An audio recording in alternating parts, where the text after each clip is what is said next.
Another thing Josh wanted me to say was, just remember this main hydraulic supply line. It comes all the way from the harbor pump house.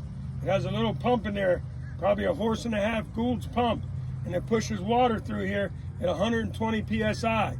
It boosts up the city line from 60 to 120. And when it goes through that main supply line, it goes over to the box on 17 Harbor over there and goes through the aggregator. They call them aggregators. And all the tubes are plugged in on each station. And there's solenoids in there.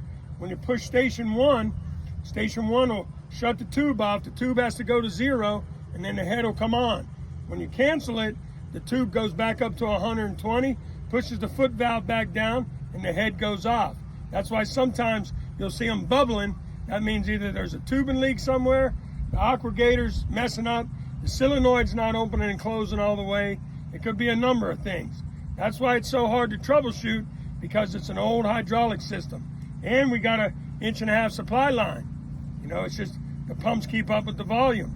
That's why sometimes you'll just see heads bubbling. They're trying to come on, but the tube's not going to 0. And then when the pump kicks on, it quits bubbling. It goes back down. Then when the pump shuts off, the head starts to bubble again because the pump shut off. Once the pump kicks on, pushes the 120 psi through, the foot valve goes down. It's got a broken tube, or could be a foot valve, could be a number of things. Could be the aggregator, solenoid not opening and closing. Sometimes the solenoid gets trash in them. You know, it's just, they're obsolete. Okay, and we're finding these hydraulic tubes, some of them are so old and brittle, they'll just kind of break in your hand. Break right in your hand, so that will happen in the field, and we'll get a lot of heads coming on just because of the age of that tubing. And we're losing pressure.